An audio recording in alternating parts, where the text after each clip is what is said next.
민주화 체제가 아닌 그 직원들의 직장문화입니다. KBS 특별기획 한국 사회를 말한다. 몰락하는 농협. 누구를 위한 농협인가?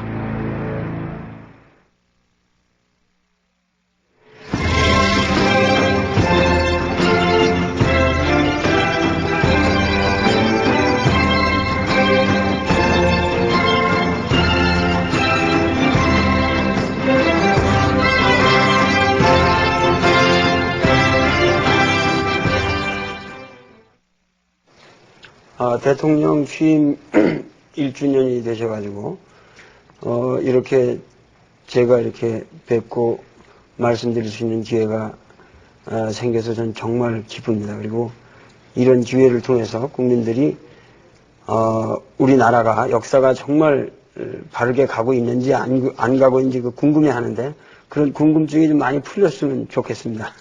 예, 감사합니다. 요즘 식사는 잘 하십니까? 예, 그 점에 대해서는 자신이 있습니다. 건강하시고요. 잘 먹고, 잘 자고, 열심히 일하고, 그렇게 잘합니다. 그러면 혹시 이렇게 식사를 못 하실 걱정거리라든가 좀 밥맛이 없어지는 그런 일들은 없습니까?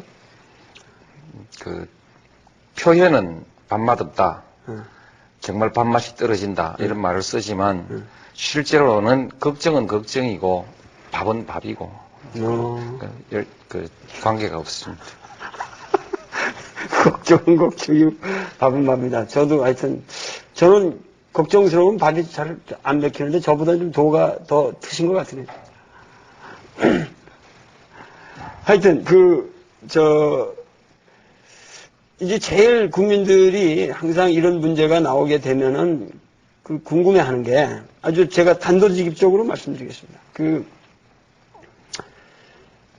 그러니까 지난 대선 때 제가 한번 이렇게 뵙고 취재를 했었거든요. 그때 후보자 시절에 그때 말씀하시는 게 내가 치르고 있는 선거 돼지 벙어리 통장이었던가 하여튼. 예. 이런 운동이라든가 그런 거에 제가 진실성을 저는 조금 더 회의하거나 그러진 않는데, 그러니까 내가 지금 치르고 있는 선거 과정 자체가 하나의 나는 우리 정치의 혁명이라고 생각한다. 그리고 여기서 도덕성이 확보되는 것이 나의 정치의 출발이다. 이렇게 말씀을 그때 분명히 하셨고, 그런 것 때문에 국민들은 이제 노무현을 찍었던 겁니다. 예. 그런데 여태까지 이제 지난 1년 동안에 가장 국민들이 자질구레한 말실수라든가 이런 그걸 저는 실수라고 생각 안 하지만은 하여튼 그런 거 가지고 국민들이 실망을 느낀 것이 아니라 가장 큰 문제는 그러한 도덕성을 가지고서 그런 도덕적인 과정에 의해서 대통령이 됐다고 자부하는 그 사람이 그 과정에서 비도덕적인 돈을 먹었다든가 돈을 먹은 걸 하여튼 간접적으로 알았다든가 이런 이중성이 있으면은 그것은 안 되지 않느냐. 이제 그런 문제가 지금 보면은 가장 큰 문제일 것 같은데요. 그렇습니다. 지금 저로서는 그게 가장 큰 위기지요. 국민들은 불순물이 전혀 없는 완벽하게 깨끗한 물을 바라고 그렇게 이제 참여하고 그렇게 해줬습니다. 또 모든 국민들이 그것을 다 기준으로 한 것은 물론 아닙니다만 어쨌든 그랬습니다. 그랬는데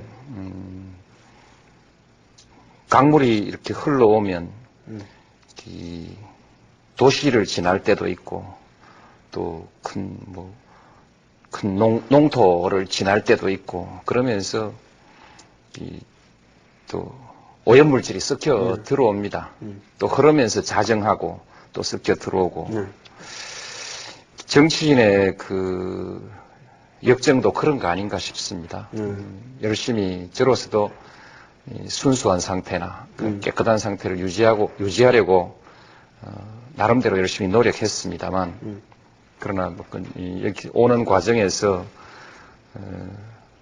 변명으로 말씀드리면 좀 피하기 어려웠던 그런 과정들이 있었습니다. 대통령이 될 때까지 그 정치를 중단할 거냐, 계속할 거냐의 그 선택을 고민했던 때도 들어 있었지만 조금 더 가보자. 그래도 이렇게 해서 왔는데 어쨌든 그 문제에 관해서 제가 지금 할 수 있는 일은 제 스스로 결정하는 것이 아니라 국민들의 결정을 기다리는 수밖에 없습니다. 후보가 되고 나서 이 후보의 처지가 호랑이 등에 탄 사람 처지여서 내릴 수가 없습니다. 그렇고 지금 현재는 제가 어쨌든 큰 그 합성 버스에 운전대 타고 있습니다. 적절한 시기에 국민들의 평가에 의해서 내리라는 명령을 받기 전에 덜렁덜렁 내가 차 세워놓고 내리겠다. 그렇게 할 수도 없는 것이 제 처지입니다.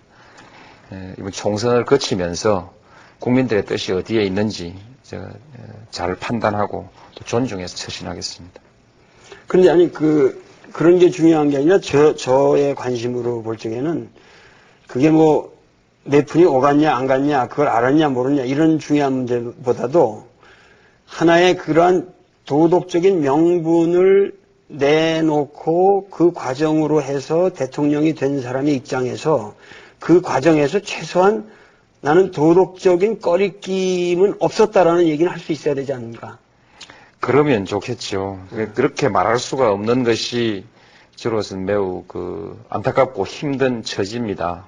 다만 이제 어쨌든 버스 운전대에서 내가 운전을 해야 되는 처지가 됐습니다.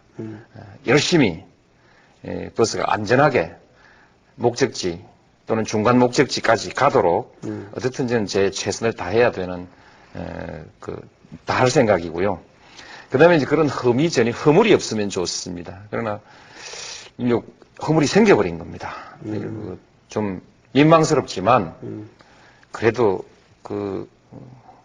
이급수 정도는 되지 않냐.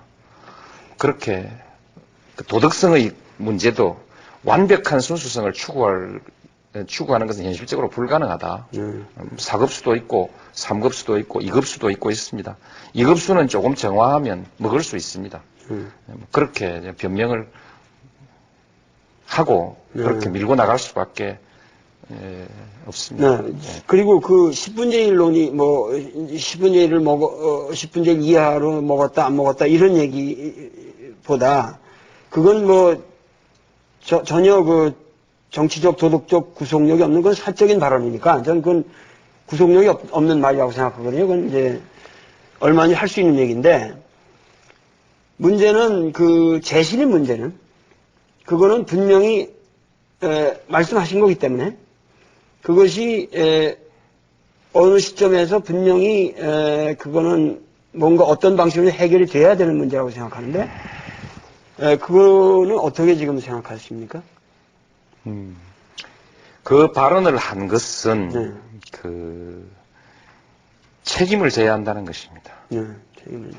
그리고 국민들이 미처 알지 못했던 상태에서 저를 대통령으로 선택했는데 새로운 사실이 밝혀진 이상 국민들의 선택을 다시 물어보는 것이 최소한의 정치인으로서의 도리라는 생각으로 그렇게 했습니다. 그러나 이제 구체적으로 현실적으로 어떻게 할 거냐 이 절차가 답답하게 막혀버렸습니다. 그런데 저는 이번 총선 과정을 거치면서 대체로 그 문제에 대해서 평가하고 소위 재신임을 정의하고 소위 평가를 하고 할 수 있는 그런 근거가 마련될 것으로 그렇게 생각합니다. 그것은 결국 제가 다시 한번 선택할 수밖에 없습니다. 정치권의 합의를 만드는 것은 가능하지 않은 것 같고 국민적 합의라는 것은 매우 추상적이고 공허합니다. 그래서 제가 선택을 할 수밖에 없는데 제 선택은 두 가지 조건이 있습니다. 하나는 국민들이 납득할 수 있는 선택이어야 하고 이렇게 재신임합시다 했을 때 그것은 국민들이 납득할 수 있는 것이어야 하고 두 번째로는 지도자로서 구차하지 않아야 된다.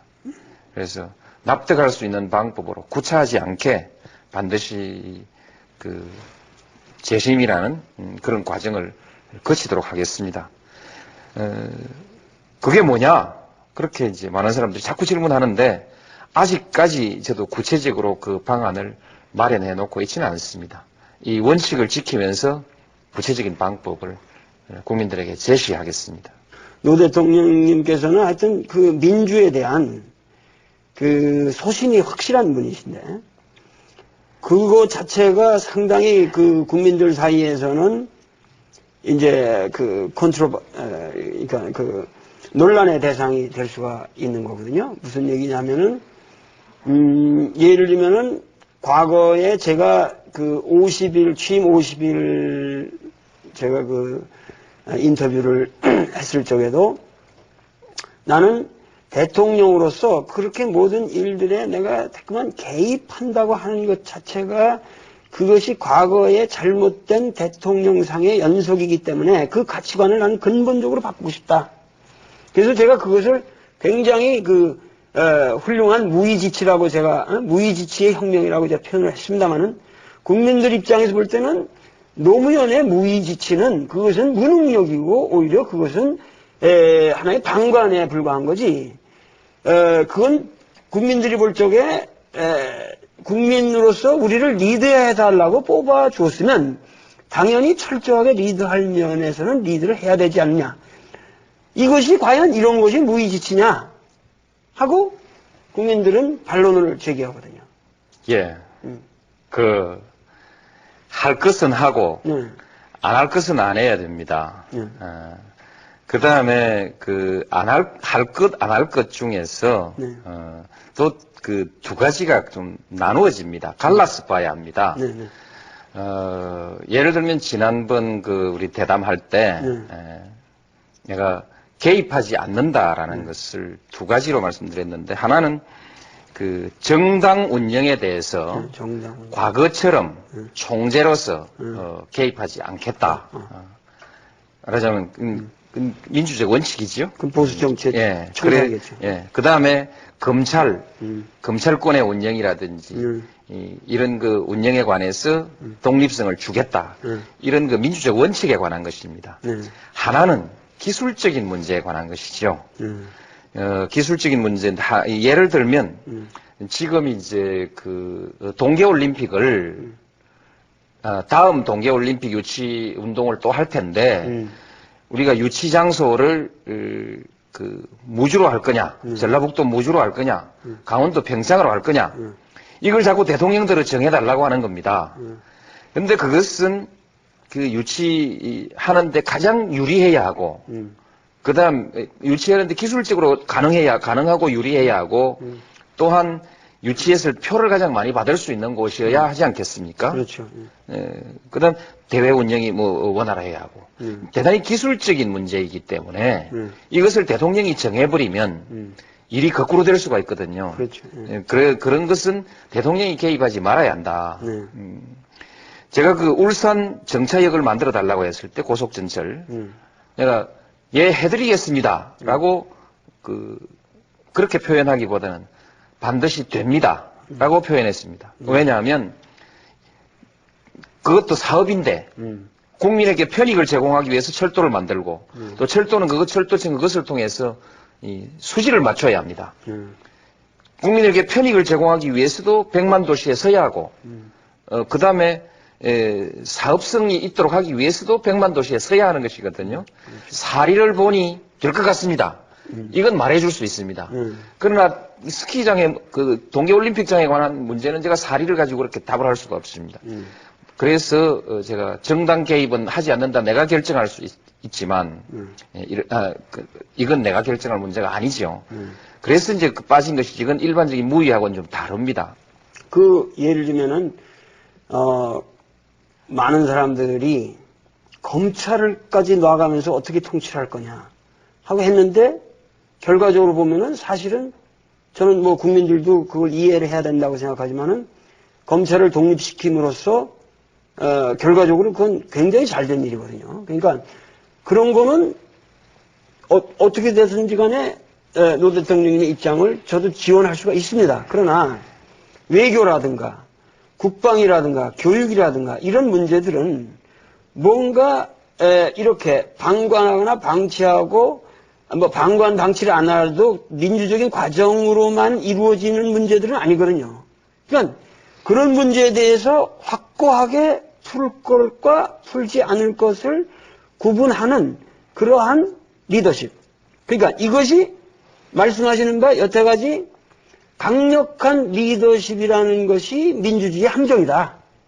나는 과거에 여태까지 국민들이 갈망했던 그런 강력한 리더십으로서의 대통령이라고 하는 것을 거부하는 것으로부터 나는 새로운 대통령상을 만들어 가겠다고 하는 노 대통령님의 그 민주 철학은 저는 충분히 이해가 갑니다. 그러나 뭔가 그럼에도 불구하고 강력한 리더십을 발휘할 곳에서는 확실하게 발휘를 해줘야 되지 않냐. 이것이 국민들의 갈망이거든요. 예. 용어를 조금 달리 한번 생각해 보십시다. 저는 강력한 리더십을 강력하게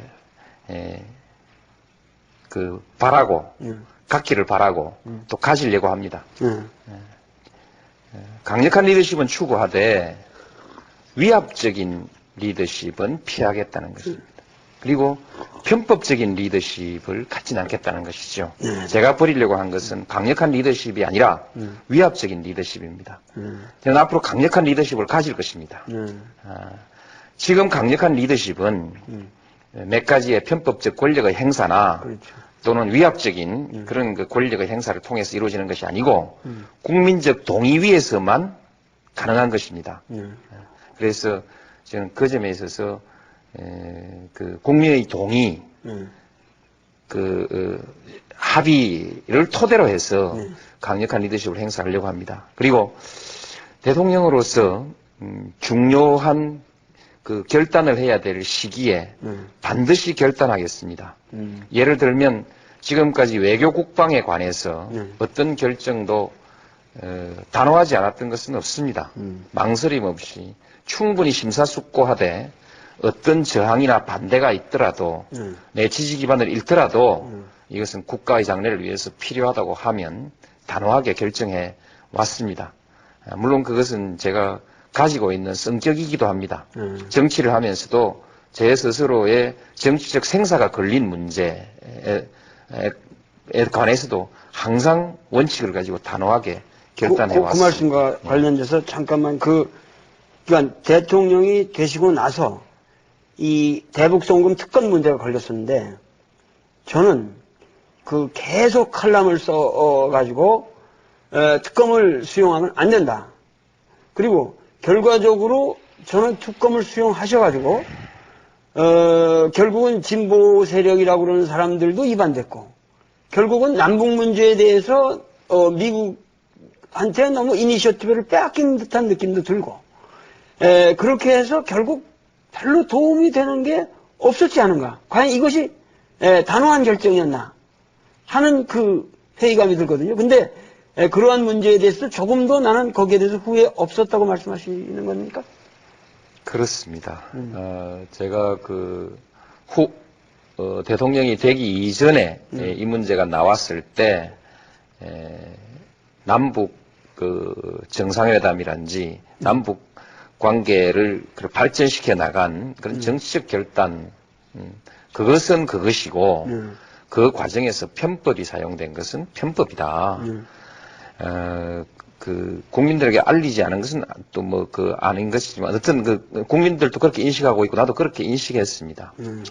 이 두 개가 너무 밀접하게 붙어 있어서 하나를 훼손시키지 않고 하나를 바로 세우는 것이 어려운 일이긴 하지만 저는 지금 우리 사회가 권력에 대해서 투명성을 요구하고 있기 때문에 이것은 밝히고 넘어가는 것이 옳다고 생각했습니다. 그리고 결과로서 대북관계 그로 인해서 훼손된 것은 아무것도 없다. 북한에서 밝혀진 것도 별거 없잖아요. 그리 보면 그렇습니다. 대북관계에 있어서 훼손된 것이 없다. 저는 누가 특검이 될지 모르지만 그 특검이 되는 사람에 대해서 미리 믿음을 가지고 있었습니다.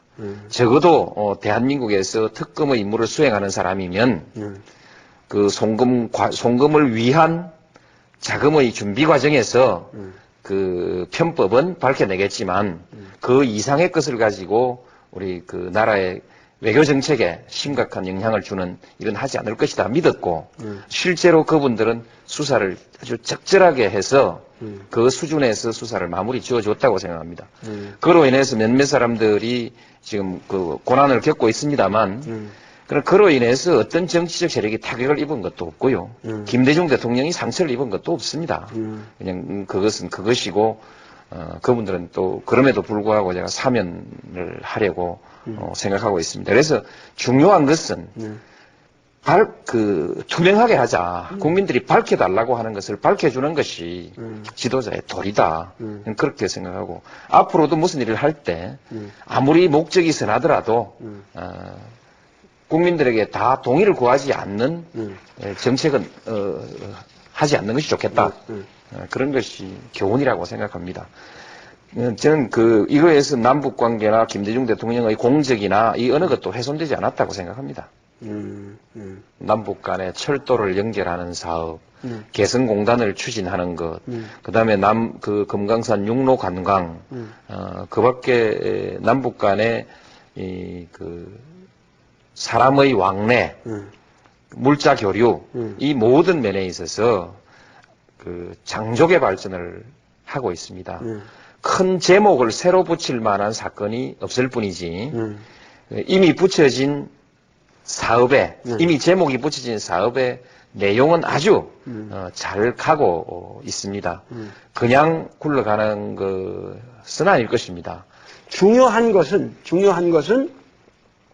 지금 시중에 태극기 휘날리며 이런 6.25를 주제로 한 영화도 상영되고 있습니다만은 사실은 6.25라고 하는 전쟁의 아픔이 지금까지 유지되고 있는 거거든요. 뭐냐면 휴전이라고 하는 것은 전쟁 중인데 잠깐 쉬고 있다는 거거든요. 그러니까 지금 우리는 전쟁이 종료되지 않은 상태에 있단 말씀이죠. 그러니까 어떻게든 이거를 6.25라고 하는 전쟁을 공식적으로 이거는 종료를 시켜야 되지 않냐. 이것이 이제 평화협정이라는 문제인데 휴전협정을 평화협정은 최소한 이것만은 뭔가 돼야만, 물론 이것이 우리 능력으로만 되는 것은 아니지만 이런 것은 이루어져야만 뭔가 새로운 시대가 오는 것이 아니냐 하는 다들 생각이 있습니다만 여기서 어떻게 생각하십니까? 예. 국제 정세와 관계가 이제 변화해야지요. 네. 어떤 냉전 체제에서 세계 질서가 미국의 일극 체제 쪽으로 점점 기울어져 가고 있는 것이 사실입니다. 사실인데, 그러나 한편에 있어서는 동북아시아에 있어서의 대결과 긴장은 충분히 풀어낼 수 있는 가능성이 보입니다. 이 전체 속에서 결국 이 문제를 풀어가는 것인데, 모든 것이 한 달에 한 건씩 또는 1년에 한 건씩 한 발자국씩 가는 것은 아닙니다. 충분히 바닥에 여건이 조성되고 무르익어 가다가 어느 때 변화가 나타날 때는 순간에 나타나는 것이거든요. 그렇죠. 그래서 남북 관계의 변화도 지금 여러 가지 여건이 조성돼 가고 있습니다. 그래서 어느 순간에 과거에 베를린의 장벽이 무너지듯이 어느 순간에 소위 주한미군에 관한 문제가 우리가 부담이 되지 않는 관계, 주한미군의 남북의 이 대치 상태가 평화체제로 전환하는 문제, 따라서 주한미군의 의미가 지금과는 아주 달라지는 그런 변화, 이런 것들이 아주 빠른 시일에 또 한 단계 정리가 되고, 그러면서 또 몇 년씩 또 제자리 걸음하고 이렇게 변화해 간다고 생각합니다. 어쨌든 전체적으로 저는 낙관하고 있습니다. 낙관하고 있고, 적어도 제 임기 동안에 상당한 부분 진전이 있을 것으로 그렇게 기대하고 있습니다.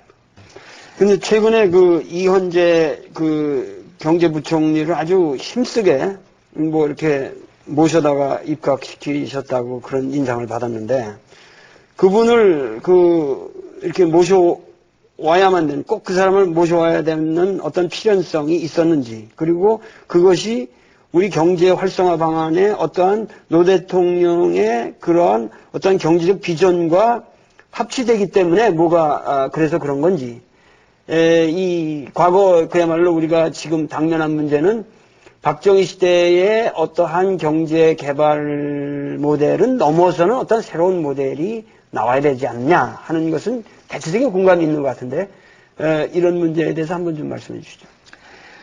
우리가 그 경제의 철학을 추구해 나가는 것이 우리 보통 그 진보적인 사람들의 관심입니다. 그 점은 저도 잊어버리지 않습니다. 그러나 어떤 철학도 위기를 관리하지 못하면 실현될 수가 없습니다. 경제에 있어서는 반드시 위기를 관리해줘야 하고, 그 다음에 그 일상적으로 나타나는 경기 관리를 잘 해줘야 됩니다. 경기 관리를 잘 못하면 그것이 위기로 발전될 수 있기 때문에 그렇습니다. 지금은 경제가 위기는 아닙니다만 몇 가지 그 어려움을 극복해서 위기로 발전하는 것을 막아야 되는 준위기 관리적인 그 상황이 있습니다. 그래서 이것을 잘하는 것이 첫째이고, 그 다음에 이제 그 전체의 경제에 있어서 분배를 결정하는 그 몫이 있습니다만, 전체적으로 봐서 오늘날 전 세계가 공통으로 분배를 결정하는 정책의 몫은 오히려 적은 몫이고 작은 부분이고, 위기를 관리한다든지 장기적으로 경제의 성장 잠재력을 확충한다든지, 그것이 될 수 있는 시장의 시스템을 정비해서 시장을 아주 공정하고 자유로운 경쟁이 되는 건강한 시장으로 만든다든지 하는 이런 것이 훨씬 더 중요한 것입니다. 중요한 것이고, 그런 것이기 때문에 지금은 그 이현재 장관처럼 위기를 한번 겪어보기도 하고, 경제를 관리해본 경험 있는 사람이 이 위기를 관리해 주는 것이 적절하고, 또 다른 사람이 할 수 있다 할지라도, 더 잘할 사람이 있다 할지라도 국민들이 믿어줘야 합니다. 국민들이 안심하는 것은 중요한데, 제가 헛소리 한마디 하지요. 관리하라고 하면 저도 관리할 실력이 있습니다. 그러나 제가 경기를 관리하고 위기를 관리하겠다고 하면 국민들이 아마 굉장히 불안해할 겁니다. 실력도 불안해하고 정치적 목적에 의해서 무슨 짓을 할지 하는 불안도 있을 것이고, 그렇기 때문에 그 점에 관해서 신뢰를 가진 관리자, 그런 측면에서 이현재 부총리가 아주 실제로나 또는 신뢰의 면에서나 적절하다는 여러 사람들의 의견이 있어서 그렇게 받아들인 것이고 잘 될 것으로 봅니다. 근데 과거에는 국가가 이제 박정희 모델이라는 건 결국 국가가 기업을 리드했단 말이에요. 그래서 이제 국가가 알아서 뭐 기간 산업도 해주고 인프라도 깔아주고 뭐 이렇게 해왔고, 그런데 지금은 이제 그것이 뭔가 기업 자체가 이미 국제적인 경쟁력을 갖춘 기업들이기 때문에 그야말로 이렇게 어마어마한 돈을 정치에다가 헌납하고 그러니까 국내 이런 정치 상황이 아니라면 뭔가 자기들이 알아서 이제는 뭔가 우리 국가의 운명을 개척해 나가는 하나의 선두에 서서 뭔가 자기들이 스스로 뭐를 하나 해 나갈 거라고 생각하는데, 그러니까 우리 국민들의 지금 바람이라고 하는 것은 지금 진행되고 있는 정치 개혁이 얼마 빨리 이게 단축되면 단축될수록 좋고, 단축을 원하는 것은 그것이 어떻게 하면 합리적인 기업 운영과 매치가 돼서 국부를 증대할 수 있는 나라가 되느냐, 이게 지금 국민들의 지금 관심이 아니겠습니까? 근데 우리 노 대통령님은 너무 정치에만 관심이 있어가지고 좀 경제는 좀 약한 사람 아니냐, 뭐 이렇게 좀 보는 시각도 있지 않을까. 어제 KBS에서 아주 유명한 경제학자 한 분을 모셔가지고 네. 이런 대담 한번 시켜주시면 네. 경제를 적어도 대통령으로서 네. 경제를 관리할 만한 능력이 있는지 없는지 네. 어느 정도는 증명이 되지 않겠습니까? 그런 기회를 한번 주시면 좋겠네요. 그런 불안은 제가 좀 해소시켜 드릴 수 있다고 생각을 합니다. 그리고 이제 국가 역할에 관해서 옛날에는 국가가 선수를 키우고 기술도 가르치고 뭐 필요하면 미천까지 대줘서 그렇게 경쟁을 시켰습니다. 그게 이제 소위 국가 주도 경제라고 하기도 하고 또는 관치 경제라고 얘기하기도 했습니다. 지금은 그렇게 하지 않습니다. 각자의 실력대로 합니다. 그런데 각자 실력대로 하는데 독점이 발생하면은 실력대로가 아니고 공정한 경쟁이 무너져 버리기 때문에 게임이 안 되거든요. 공정한 경쟁, 자유로운 경쟁의 틀이 있어야 그야말로 실력 있는 사람들이 실력이 향상되거든요.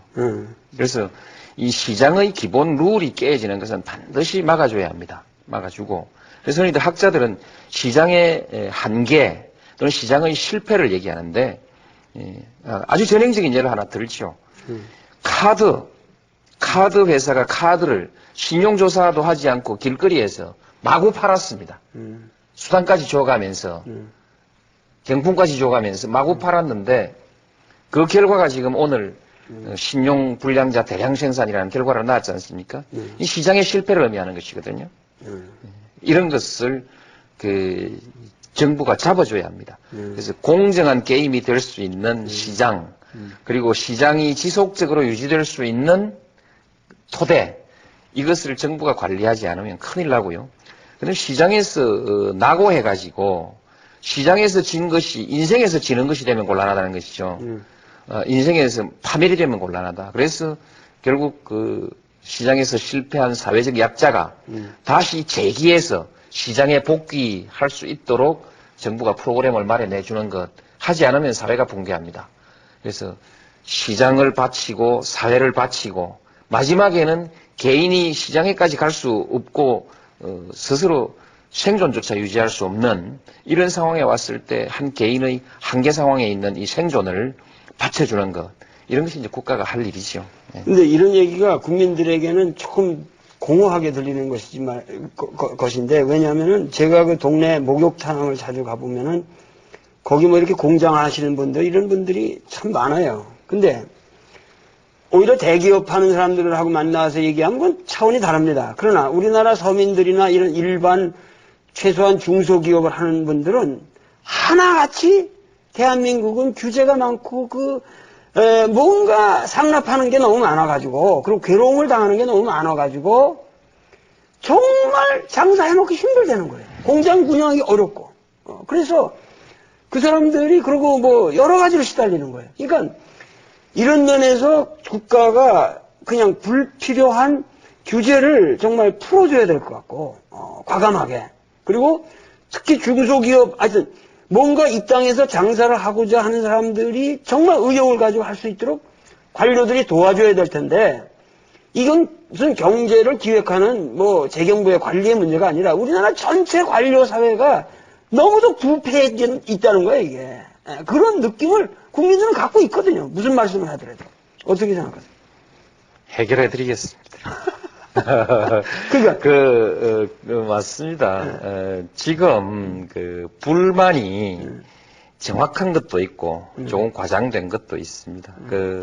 기업은 잘 해야지만 그러나 또한 소중한 다른 가치, 조금 전에 말씀하셨듯이 인권, 개인의 정보, 자연, 생태계, 등등 보호할 건 보호하면서 가야 하기 때문에 어떤 규제는 우리가 반드시 감수해야 그렇죠. 하고, 그 외 규제 중에 공무원들이 흔히 말해서 끌발 잡는 습관이 있어가지고 되는 것도 안 된다 하고, 또 되는 길을 찾으려고 노력하지 않고 어떻든 감사에 안 걸리도록 면피하려고 하고, 이런 것이 이제 우리 국민들에게 굉장히 불편합니다. 기업하는 사람들에게.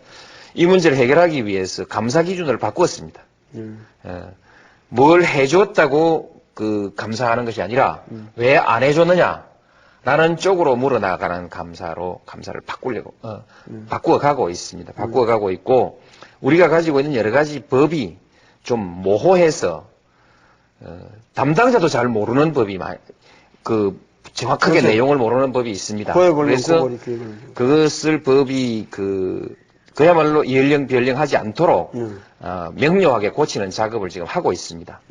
그다음 규제 자체도 문제지만 규제가 있는데 규제가 있을 때 그 규제를 통과하는데 너무 많은 시간과 비용이 쓰인다는 겁니다. 그래서 규제를 빨리 통과할 수 있게 그래서 시간을 단축하도록 서비스를 최대한 확보해 나가는 이런 일들을 지금 아주 체계적으로 본격적으로 해 나가고 있습니다. 해서 풀릴 것이고요. 그 다음에 이제 좀 투명치 않은 거 있지 않습니까? 투명치 않은 것 그것이 큰 문제인데 어떻든 지금 정치에서 자금의 문제가 많이 투명해지지 않겠습니까? 총선 지나고 나면 총선 때부터 지나고 나면 많이 투명해지지 않겠습니까? 이후 기업과 정치의 관계가 그 유착 관계에서 이젠 정상적이고 합리적인 협력 관계로 바뀌지 않겠습니까? 바뀔 것이고 그러면 기업이 할 일은 투명하게 할 수밖에 없습니다. 이제 투명하게 하고 이렇게 달라질 것만 같은 징조가 지금 나타나고 있지 않습니까? 금년도 총선 끝나고 좀 이렇게 정치 청소할 일을 대강 청소했다 싶고 국민들이 새 출발하자 하는 그런 분위기가 됐을 때 내놓고 그야말로 앞으로 부패 문제, 과도한 공무원들의 조금 직권의 오남용에 관한 문제 이런 것은 분명히 해결되겠다는 믿음을 가질 수 있도록 계획도 내놓고 반드시 또 성공시켜 나가겠습니다. 근데 우리나라의 소위 말해서 이 관료 사회 문제라고 하는 것은 전 세계사적으로 볼 적에 이렇게 관료 제도가 오랜 역사를 가지고 있는 나라가 많지는 않습니다. 무슨 얘기냐면 벌써 조선 왕조 초기부터 우리는 관료제가 아주 확고하게 확립이 됐고 그것이 과거제라는 걸 통해서 이렇게 확립이 됐고 권력과 밀착되어 있었기 때문에 여태까지 이 탐관 오리의 문제는 이거는 아주 뼈저린 문제입니다. 그래서 이것이 사실은 우리나라 정치의 거의 실제적인 지금 그 정치개혁이라고 하는 문제와 를 빼놓고 얘기하면 거의 전부라고 말해도 정도로 이게 심각한 문제인데 물론 여러 가지로 이 변화는 일어나고 있죠. 과거에 비하면 상당히 관청에 가도 기분이 좋은 그런 분위기가 있는데 문제는 이게 뭐냐면은 어떠한 국가의 중요한 문제들을 놓고 관리들이 정말 전념해서 거기에 자기들이 헌신할 수 있는 그 환경과 체제가 돼 있어야 되는데 이것이 안 돼 있고 뭔가 이렇게 항상 뒷짐지고 있고 그렇기 때문에 지금 추진하시는 대로 무슨 주니어 보드를 만든다든가 태스크포스를 만드는 방식만 가지고 과연 관료 사회의 변화가 올 거냐 이런 우려들이 있거든요. 변화가 일어나고 있습니다. 변화가 혁명적 수준으로 일어나고 있습니다. 근데 혁명보다 개벽을 좋아하시기 때문에 지금 천지 개벽이 일어나고 있습니다. 관료사회에 큰 변화가 일어나고 있습니다. 지금 검찰의 변화를 보시면 이게 이렇게 변할 수도 있구나. 그렇죠. 생각할 수 있듯이 관료사회 전반에 관해 공무원사회 전반에 그에 준하는 변화가 일어나고 있습니다. 그리고 우리 한국 사람들은 해낼 수 있습니다. 오랜 그런 인습을 가지고 오랜 과거의 전통과 인습이 발목을 잡고 있는 것은 사실이지만 한국 사람이 변화를 이루어내는 속도는 그렇죠. 또한 세계적이지 않습니까? 옛날에는 전당대회 하자면 다 동원비를 주었습니다. 주어서 모였는데 지금은 이제 동원비 없이 전당대회가 이루어지고 있습니다. 이 한 가지만 보더라도 혁명이 일어나고 있는 것이거든요. 그렇기 때문에 지금 목화 천지 개벽은 진행 중입니다. 이런 문제랑 관련해서 그 우리 사회의 그 가장 큰 문제가 이게 교육 문제인데 그 많은 학부형들이 자식들을 우리나라 학교에 못 보내고 외국으로 보내고 있고 그것이 뭐냐면 이 공교육의 이런 피폐화라든가 그리고 여러 가지로 지금 이제 평준화 문제 이런 것들이 걸리는데 이게 저는 그 교육개혁이라는 걸 아무리 고민해봐도 이렇게 해도 걸리고 저렇게 해도 꼭 걸리는 문제들이 있어요. 그런데 이런 문제에 관련해서 어떠한 입장을 가지고 계신지. 평준화만 가지고 결론부터 말씀드리면 당분간 유지해 가는 것이 좋다. 그러나 부분적으로 예외를 인정함으로써 세계적 수준의 경쟁력을 가지는 사람이 그 높은 수준의 교육과 연구를 할 수 있게 또 열어줄 필요도 있다. 그렇습니다. 일단 그렇게 말씀을 드리고요. 오히려 교육개혁에서 가장 제가 중요하다고 생각하는 것은 학교가 자율화돼야 합니다. 여기에 그 학교 선생님, 학부모, 지역사회, 또 고등학교 정도 되면 학생까지 이렇게 해서 중앙정부의 정책을 그저 받아 베끼는 것이 아니라 거기서 자율 속에서 창의적인 다양한 교육의 실험이 이루어져야 합니다. 이것을 지금 가로막고 있는 것이 그동안에 우리 교육의 원로들, 교장선생님 이상의 교육 관료들, 그리고 사학재단을 가지고 있는 사람들, 이 두 축이죠. 학교 자율화를 막고 있습니다. 왜냐하면 재단은 학교를 통제하고 싶어 하죠. 학부모의 개입을 싫어하고요. 지금 교장선생님 좀 되신 분들은 역시 학부모들과 교사의 발언권을 좋아하지 않습니다.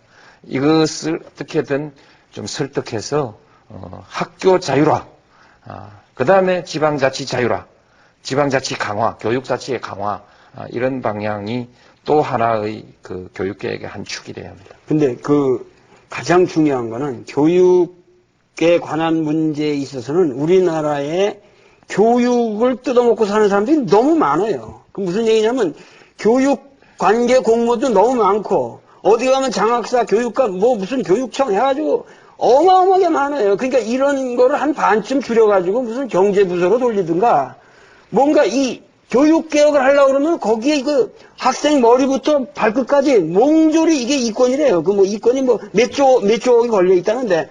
그러니까 이런 것이 사실 문제거든요. 그러니까는 교육 문제에 관한 한은 사실은 어떠한 뭐 예를 들면은 공교육을 강화시키기 위해서 이제 내신 성적의 비율을 증대시켜야 된다는 방향에서 점진적으로 노력을 해야 된다든가 그래서 이제 교사들의 권위를 높여주고 그리고 대학 입시를 자율화시켜야 된다. 그러면 사실은 우리가 중고등학교, 국민학교, 중고등학교까지는 국가가 이걸 방임을 할 수는 없습니다. 그 자율이라고 해서 어느 정도 통제를 해야만 나라꼴이 되거든요. 그러나 대학 같은 건 말이죠. 거의 교육부에서 그건 놔야 된다고. 그러니까 이런 것들이 너무 그 그러니까 교육 뷰로크라시가 너무 비대해가지고, 그것이 과거부터 독재 정권의 뭐 일제시대부터 사범학교 이런 전통으로 해서 쭉 내려오는 거기 때문에 이거를 어떻게 해결하지 않는 한 나는 교육개혁이라는 건 그건 뭐 헛소리다 이런 생각이 들거든요. 저도 대통령을 마치고 나면 우리 김용옥 선생처럼 좀 자유롭게 말할 수 있는 직업을 가지게 될 거라는 희망을 가지고 있습니다. 좋은 점을 지적하셨습니다. 교육 관료주의인데 이것이 이제 그 미국의 각주, 특히 시카고 교육 개혁 같은 그 사례를 보면 그것으로 인해서 교육이 깡그리 망해버려 가지고 학교를 민간에게 불하라 하는 수준까지 나왔습니다.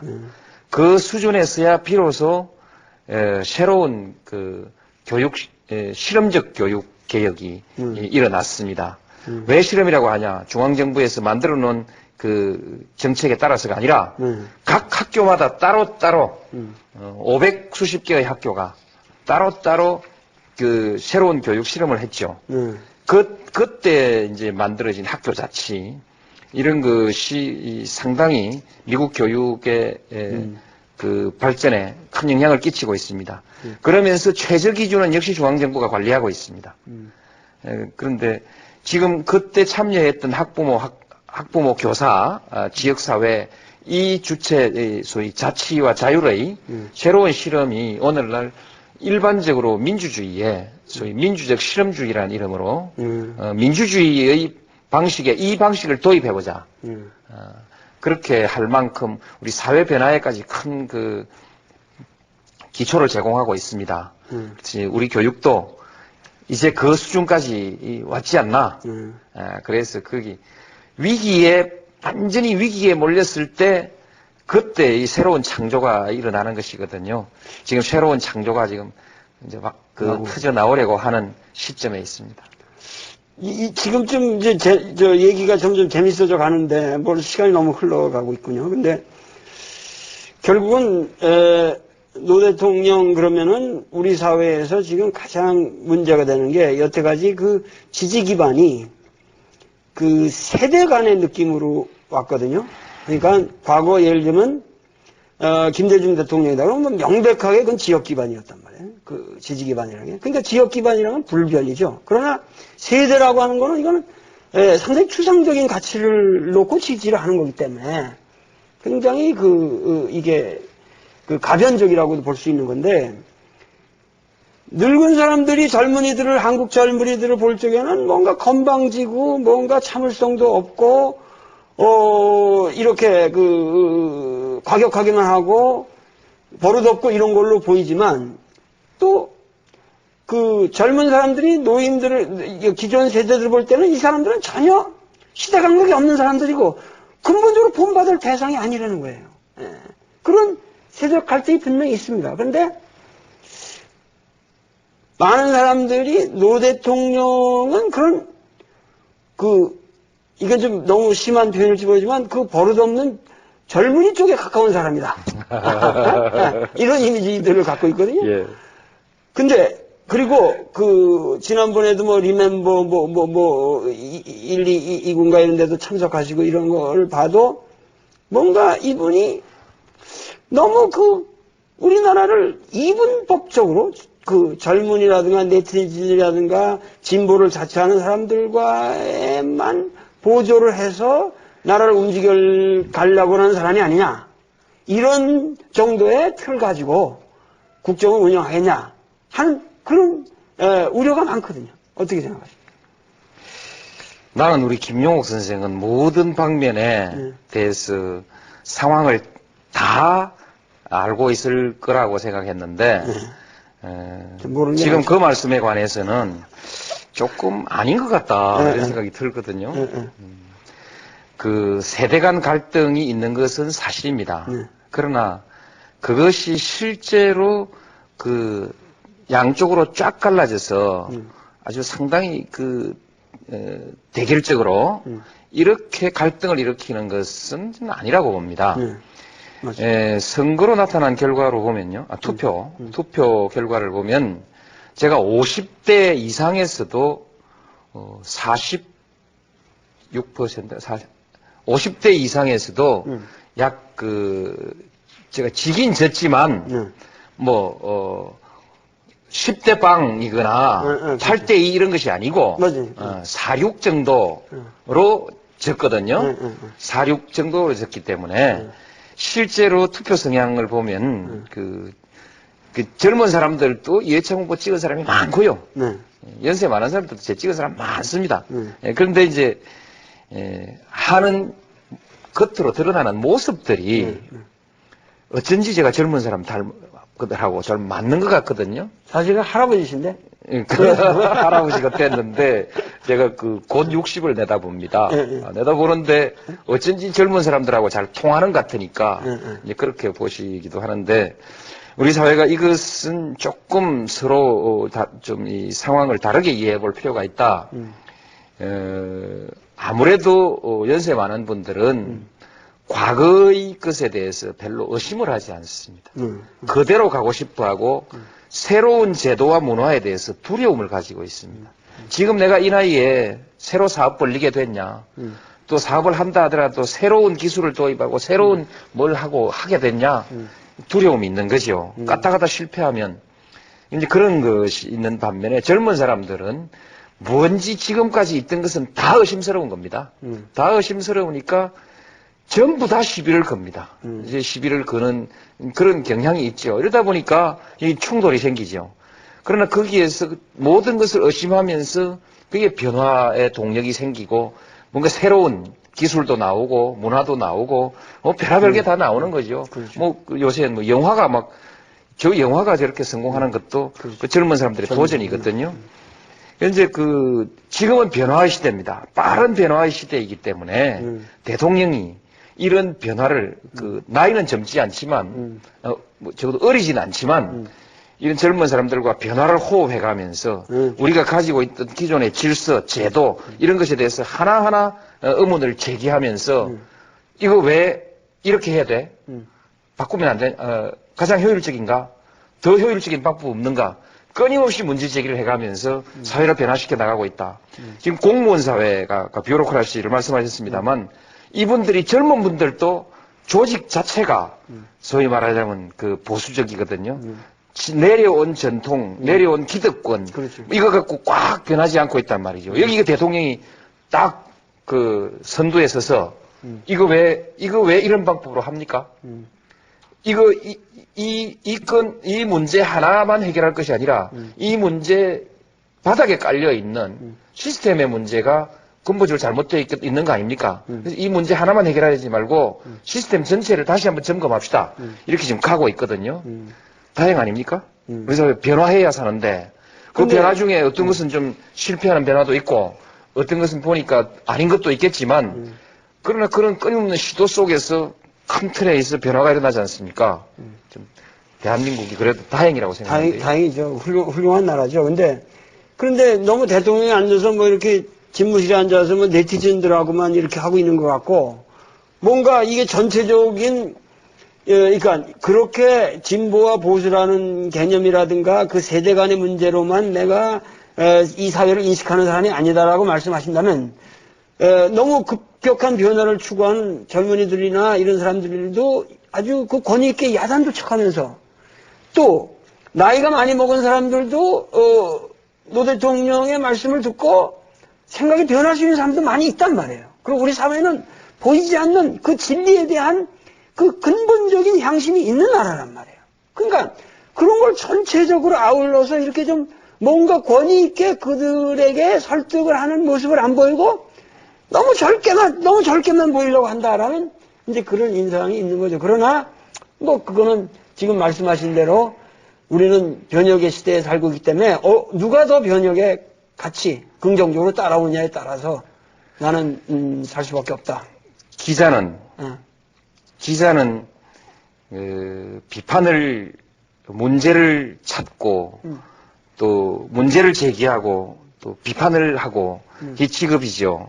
우리 김용옥 선생 기자 하시더니 자꾸 그렇게 보시거든요.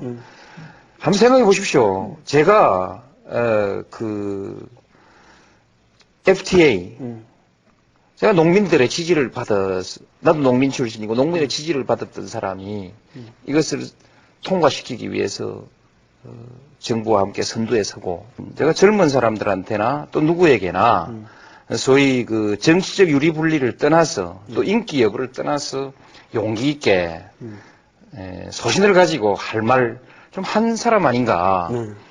대통령 되기 이전에도 그랬지만 대통령 되고 난 이후에도 예를 들면 나를 지지했던 많은 젊은 사람들이 촛불 들고 나와서 시위하고 하는 마당에 파병을 결정했습니다.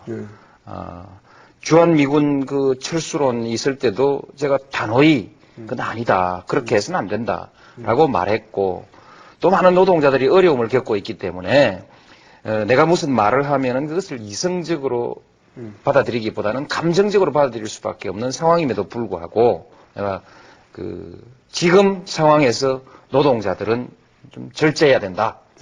이렇게 말을 하고 하기 어려운 얘기들을 단호하게 하면서 갔거든요. 그러니까 그런 점에서는 제가 정치를 하면서 눈치를 보거나 그렇게 하지는 않습니다. 제가 노동운동이든 일반 시민사회 운동이든 하는 지도자들을 만났을 때 꼭 하는 소리가 있습니다. 지도자로서 가장 중요한 덕목은 불리하고 어렵더라도 구성원들에게 진실을 말해줄 수 있는 용기, 그것이 꼭 필요하다. 거기에서부터 출발해야 된다. 우리가 지금 분명하게 불리하고 밀리고 있고 또 잘못되고 있는데 그걸 우리 주장이 잘못됐는데 그것을 말하면 반발 생길까봐 말하지 못해서 그냥 우물우물 떠밀려가는 많은 지도자들이 있습니다. 이것이 가장 위험하다고 생각하기 때문에 저는 이것을 그야말로 철학의 소신으로 생각하고 이건 정말 안 하려고 하는 일입니다. 우리나라 역사에 있어서 아마 젊은 문화를 본격적으로 최초로 인정하고 거기서 가치를 발견하고 그것을 하나의 우리 사회의 중요한 정치 세력으로까지 인정해 주신 것은 상당히 획기적인 거라고 저도 생각합니다. 그러나 국민들의 바람은 대통령은 소위 말해서 대통령 되기까지에는 항상 그런 편가르기적인 사고가 필요할지도 모르겠으나 대통령이 되고 나서 국정을 하는 사람의 입장에서는 뭔가 철저하게 보편적인 냉철한 논리를 가지고 전 국민을 상대로 모든 사고를 해야 된다 하는 것만은 제가 확실히 한번 주문을 해놓고 넘어가겠습니다. 넘어가지 마시고요. 네. 그걸 제가 꼭 따져야겠어요. 가랑비에 옷 젖는다고요. 그리고 이 권투하는 사람들 잽에 골병 든다고 끊임없이 똑같은 방향의 잽을 제가 맞고 있고 많은 사람들은 그 가랑비를 맞아가지고 제가 실제로 편가르기를 하는 것처럼 그렇게 이제 인식하고 있습니다. 조금 전에 우리 김 선생도 마찬가지거든요. 요 앞 대목에서 나는 편가르기를 하지도 않고 세대 갈등도 인정하지 않는다. 분명히 말씀드렸는데 금방 잊어 먹으시고 지금 또 하는데 다시 강조하겠습니다. 제가 대통령이 되고 난 뒤에는 편을 가른 것이 아니라 내가 나를 반대하던 사람들 그 사람들이 요구하는 정책을 엄청나게 많이 수용했습니다. 그래서 사람 변했다 소리 들을 만큼 언제 노무현이가 재벌편이 됐냐 소리 들을 만큼 수용하면서 다 해가고 있습니다. 단지 왜 한나라당 사람 왜 반대편을 강요로 기용하지 않았느냐 뭐 이런 질문까지 하는 분들이 있는데 그것은 그렇지 않습니다. 그것은 미국에서도 민주당 대통령이 나오면 민주당 쪽 사람이 강요를 하는 것이고 그렇게 하는데 다만 상대방을 인정하고 존중하고 대화하고 그렇게 하고 정책을 받아들이면 되는 것입니다. 어떻게 내가 당선됐는데 한나라당 사람이 장관을 할 수 있습니까? 그거 아니라고 해서 인사가 편협하다. 이렇게까지 계속해서 나를 몰아온 거 아닙니까? 그런데 우리 김용옥 선생도 깜빡 모든 것을 다 깊이 있게 따져볼 수 없으니까 대강나무 얘기 그냥 들어 넘기다 보면 이게 머릿속에 박여버리는 것이죠. 확실하게 고쳐주십시오. 근데 그러면은 최근에 저는 제 입장에서 똑같은 질문을 하는 것 같은데 예를 들면 청와대 인사도 뭔가 386 세대가 물러나고 뭐 테크노크라트들로 이렇게 좀 바뀌었다 그러는데 그런 것도 뭔가 기존의 그건 뭐 젊은 세대 이걸 떠나서 뭔가 자기의 어떤 개혁적 소신이라든가 이런 거에 대한 후퇴냐 그렇지 않으면 무슨 정치 지금 선거를 앞둔 어떤 전략이냐 뭐 이런 식으로 얘기를 또 하거든요. 그것은 그냥 흠잡기입니다. 설명을 드리죠. 대통령이 되고 한 1년쯤 가면 이제 그 정보 또는 그 접촉, 어떤 교류의 폭이 많이 넓어지지 않습니까? 그래서 대통령이 운용할 수 있는 인재 풀이 한참 늘어나 버린 것입니다. 늘어났으니까 좀 더 폭넓은 인재 그 수용으로 가는 것이죠. 가는 것이지, 뭐 누구가 그 386이 어쩌고, 지금까지 제가 386에만 의존해가지고 대한민국을 끌고 가면 한국 정치 1년 오지 못합니다. 1년 올 수 없고, 자꾸 그렇게 보려고, 자꾸 편파적으로 갈라서 보려고 하는 사람 눈에 자꾸 그렇게 보이는 것이죠. 점차 인재 풀이 넓어져 간다. 좋은 거 아니겠습니까? 근데 그 과거에 바보 노무현이 소리 들을 적에 그 바보 노무현이라고 하는 그것은 국민들이 결국 우직하게 자기 신념에 따라서 할 일을 하는 그 노무현이를 깊게 산 거거든요. 그리고 지금도 그곳에는 사람들이 변화가 없을 겁니다. 근데 그런 과거 노무현 시절, 바보 노무현 시절에 비해서 지금 생각해 볼 때 그때의 모든 젊음과 초지와 그 모든 생각을 확고하게 가지고 계시다고 생각합니까? 그렇습니다. 네. 상황이 변화하기 때문에 생각을 바꿔야 하는 대목들이 있습니다. 그 다음에 내 자신의 위치가 바뀌었기 때문에 생각과 행동을 바꿔야 하는 것이 있습니다. 초선 의원과 중진 의원, 대통령, 그때는 어떤 정책을 대응할 때 입장이 달라져야 되지 않겠습니까? 그렇게 필요한 변화 이외에 근본적으로 우리가 추구하고자 했던 가치, 그것은 말하자면 투명하고 공정하고 말하자면 정의라는 것이 살아있는 사회, 모든 사람에게 기회가 열려있는 사회, 그리고 지금까지 지배를 받고 정치의 대상이었던 사람이 스스로를 각성하고 참여하고 그들이 함께 더불어서 사회를 이끌어가는 사회, 다양한 가치들, 다양한 주장들이 활발하게 그야말로 사상의 자유시장에서 경쟁하면서 경제도 그렇게 하고 정치도 그렇게 하고 열린 사회 아니겠습니까? 열린 사회.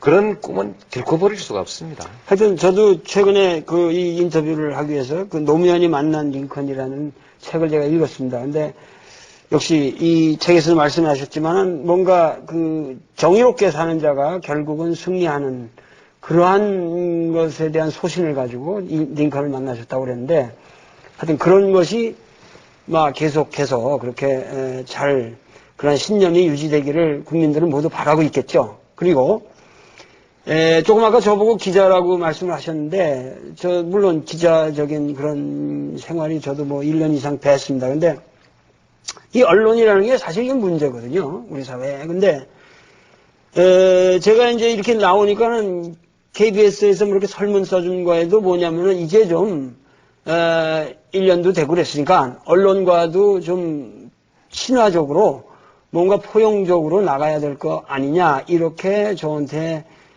질의서를 써줬는데, 저는 그런 질문을 하고 싶지가 않거든요. 무슨 얘기냐면은, 언론이 분명히 우리 사회가 잘못된 거 있으면, 그것이 정말 고쳐야 되는 겁니다. 그걸 고쳐야 되는 거고, 그것도 국민들이 바라고 있는 것일 거고, 그러면, 언론에서 정말 당신이 생각하기에 무엇이 우리 언론의 가장 큰 문제냐? 이것 좀 한번 아주 솔직하게 말씀해 주세요. 그리고 어떻게 고칠 건지. 예, 조금 전에 내가 기자를 언급했는데, 기자를 나쁘게 말한 것이 아닙니다. 모든 직업은 직업적인 습관을 가지게 되거든요. 그건 또 비판이 있음으로써 우리 사회가 건강해지는 것이기 때문에 나쁘게 말한 것은 아닙니다. 혹시 오해 없으시기 바라고요. 다만 언론 하면 한국 언론에 문제가 있죠. 크게 보아서 우리 한국의 언론이 전반적으로 가지고 있는 문제점들도 있습니다. 사실에 치열하지 않다. 진실, 사실에 치열하지 않고 공정한 평가에 대한 책임감이 조금은 부족한 것 같다. 이게 전반적인 것이고 경우에 따라서 우리 사회가 권력이나 끝발을 가지면 조금씩 나쁜 버릇이 생기는데 일반적으로 막 그런 경향도 좀 있었다. 이것이 일반에 관한 문제라고 한다면 일부 소수의 특정 언론은 말하자면 특수한 과거의 그 부조리한 상황에서 기득권을 쌓고 또 그 기득권적 질서를 그대로 관철해 나가고자 하는 이런 그 시대 역행적인 경향이 있거든요. 우리가 지금 그 특권과 반칙, 야합 이런 것으로 거래되고 이렇게 해서는 미래가 없지 않습니까? 그러나 거기에 익숙해 있는 일단의 사람들이 있습니다. 다 이미 바꾸어가고 있습니다. 바꾸어가고 있는데 끝까지 안 바꾸고 버티는 집단들이 있거든요. 정치하는 사람들도 그 중에 하나고 일부 한두 언론사도 그런 기초 위에 서 있습니다. 이것은 근데 그것이 그냥 자기들끼리 걸으면 좋겠는데 저를 하도 못 살게 하니까 나도 자구적인 방어를 해야 되지 않겠습니까? 이 두 가지가 겹쳐 있는 상황에서 저는 언론 일반을 개혁하라고 했다기보다는 공격을 막아내기 위해서 방어했을 뿐입니다. 근데 지금 말씀하신 데서 가장 그 핵심적인 게 나는 개인적인 내가 피해를 보기 때문에 그거를 방어한 거라는 얘기가 국민들에게 설득력이 별로 없단 말이죠. 무슨 얘기냐면은 대통령 정도 됐으면 개인적인 관계에서의 언론과의 관계는 오히려 양보를 해도 언론의 근본적인 문제에 대해서 국민이 각성하고 그것을 참여할 수 있는 근원적인 대책을 가지고 어떤 시스템을 확 바꿔놓는 그런 거를 해야지 그런 어떤 개인적인 감정을 가지고 자꾸만 언론을 대응하는 것 같다. 그러니까 여기에 대해서 보다 예를 들면 언론의 배급 체계를 완벽하게 고친다든가 뭔가 이런 그 근원적으로 언론에도 기업에도 도산이 있는데 왜 언론이라고 그것이 잘못하면 부침이 있어야 되는데 그런 게 없는 그냥 카르텔을 형성해가지고 꽉 뭔가 이렇게 움직이지 않게 돼 있다. 이런 거는 문제가 있다면 뭔가 그런 걸 체제를 바꿔야 된다. 이런 얘기를 하는 거죠. 드디어 우리 이제 김 선생께서 논쟁적으로 문제 제기를 하거든요. 두 개가 다르지 않습니다. 제 개인의 문제라면 저 안 싸웁니다. 개인과 개인이 경험하고 있는 일이고 겪고 있는 일이지만 저 개인의 문제가 아니기 때문에 피해갈 수도 없고 물러설 수도 없게 된 것입니다. 그래서 개인의 문제가 아니고요. 그 다음에 이제 전체적인 제도를 고치는 것이 중요하지요. 그러나 그 제도 개혁이라는 것은 현실적으로 가능한 상황에서 그것이 실현될 수 있는 토대를 가지고 있을 때 그 개혁을 주장하고 실천하는 것이지 그것이 되지 않을 상황에 있을 때는 안 되는 일은 끄집어내면 신용만 떨어지고 그렇게 되기 때문에 제도 개혁에 관한 문제는 제가 지금 그 얘기하는 것이 적절치 않다 생각하고 다만 이 시점에서 사실 하나하나 이 매우 중요한 문제입니다. 궁극적으로는 제도보다 더 중요한 것은 그 시기에 당사자들의 반응입니다. 전 국민이 저처럼 반응한다면 우리 언론 제도 고칠 필요 없습니다. 제도 고치지 않더라도 정확하고 공정해질 수밖에 없는 것입니다.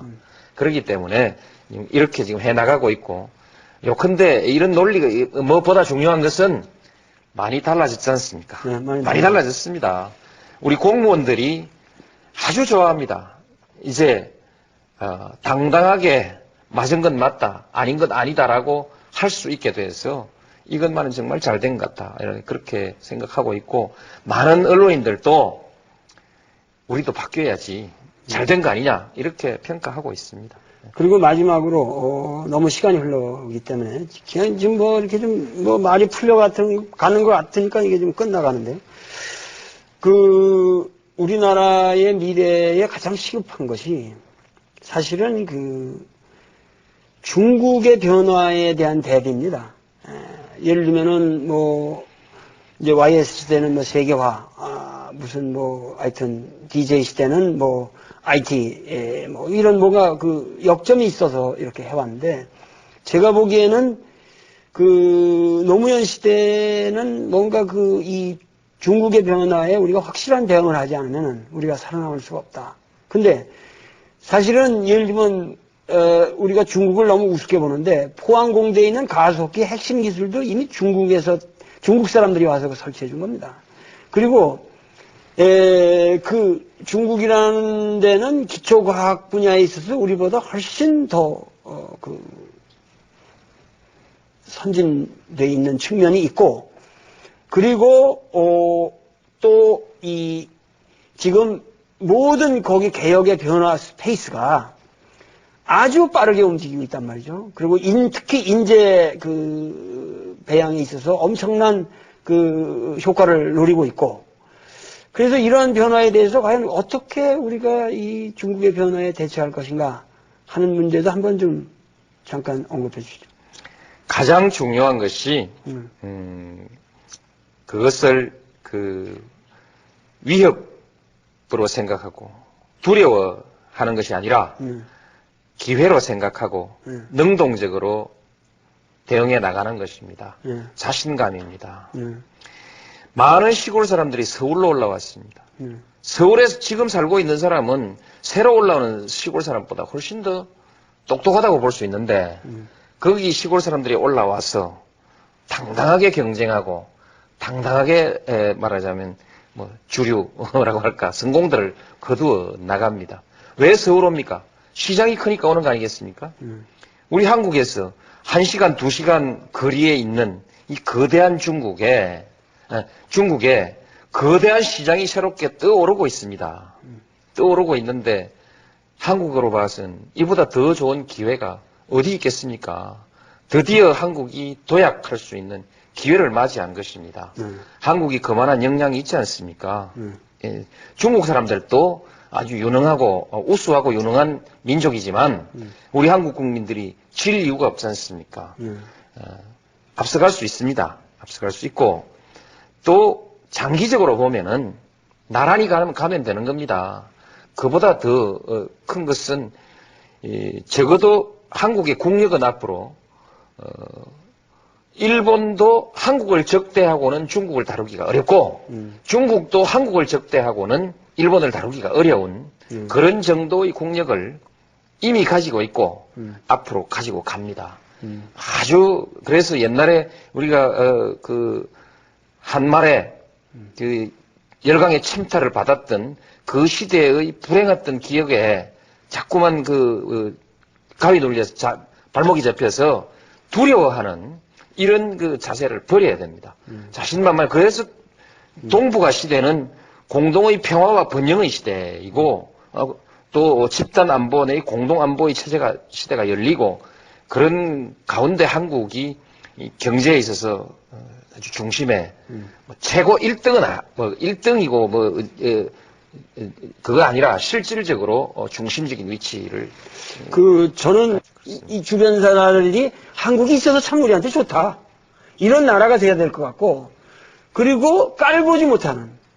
이러려면은 경제하고 국방이 굉장히 중요한 문제죠. 자주국방이라든가. 근데 이런 것들과 관련해서 예를 들면 아까 그 민주주의에 관한 얘기도 했지만은 민주주의의 원칙이라고 하는 것은 뭔가 상당히 좀 추상적인 거거든요. 국민들의 기본 권리를 보장한다든가. 그러나 국가의 모든 그 다양한 제도를 운영하는 방식은 반드시 민주라고 하는 말만으로서는 해결되지 않는 분야가 너무 많습니다. 예를 들면 군대 조직이 민주적으로 운영될 수는 없는 거 아닙니까?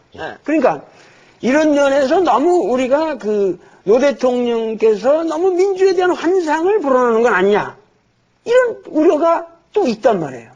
이게 뭔가 민주라는 건 너무 추상적인 말이라서 거기에 대해서 보다 구체적인 인식이 필요할 것이다.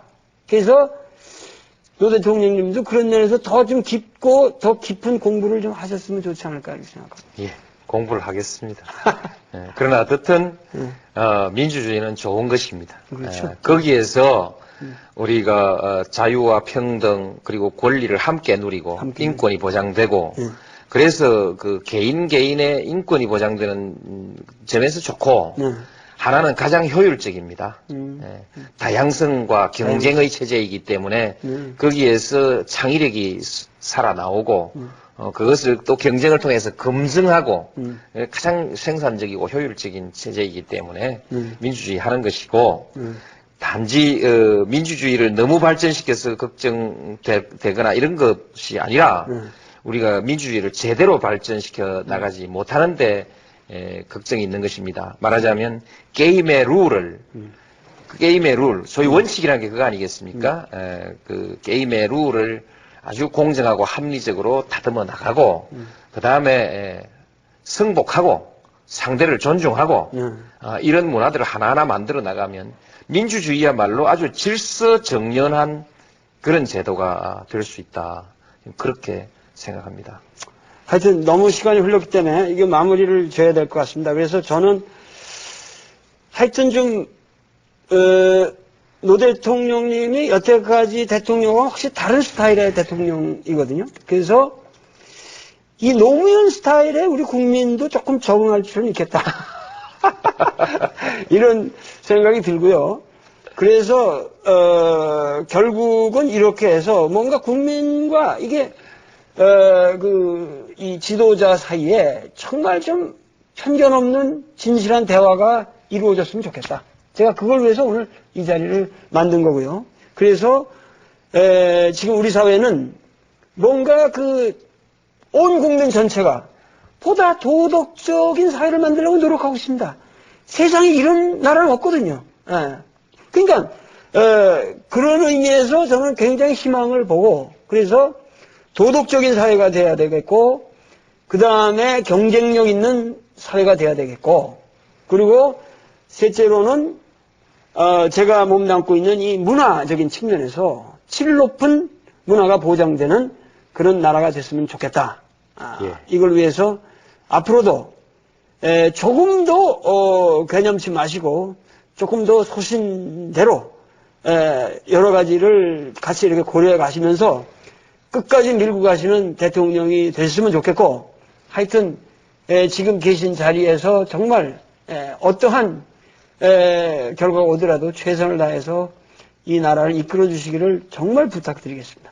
예, 감사합니다. 한마디를 보태도 괜찮겠습니까? 네, 세 가지 중요한 말씀을 해주셨는데, 저는 동감하고, 또 그렇게 해 나가겠습니다. 다만, 저도 희망사항을 하나 말씀드리면, 그냥 말씨가 어떻다, 또는 뭐 분위기가 어떻다, 이런 것으로 평가를 하고 문제를 끌고 가지 말고 그렇죠. 전체적으로 대한민국 정부가 주도해 나가고 있는 그 지향이 옳으냐, 그렇죠. 그 다음에 그것을 위해서 쓰고 있는 정책이 타당하냐, 그 다음에 대통령의 솜씨는 구체적으로 어디에서 구체적인 그 실책이 있느냐 없느냐 이렇게 좀 해주면 좋겠습니다. 외교에 관해서도 구체적으로 하나하나 실책이 있으면 구체적인 사실을 가지고 얘기를 해줘야지. 지금 지난해 우리 국회에서 정부가 제출한 법안이 104개인가 되는데 2개인가 남겨놓고 다 통과시켜 주었습니다. 이것은 적어도 가는 방향에 있어서는 서로 합의가 됐다는 뜻 아니겠습니까? 그래서 이런 구체적인 정책과 구체적인 행위에 대한 평가 이런 것을 가지고 자세, 역량 이런 것들을 구체적으로 평가하는 그런 평가가 됐습니다. 중요한 말씀입니다. 저도 평생을 씹혀 산 사람인데 아주 공감합니다. 이 동병상련인데 뭔가 도레미 스타일 이런 거 자꾸 흠을 잡거든요. 사람의 삶의 스타일. 나보고 베토벤 음악 듣는데 그건 베토벤 음악 듣지 말아라 이러면 할 수 없는 거거든요.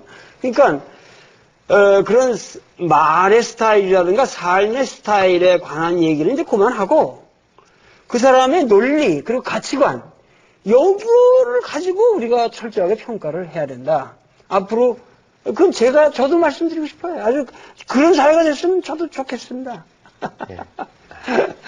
열심히 하겠습니다. 이 장시간 너무 이거 좀 정말 감사합니다.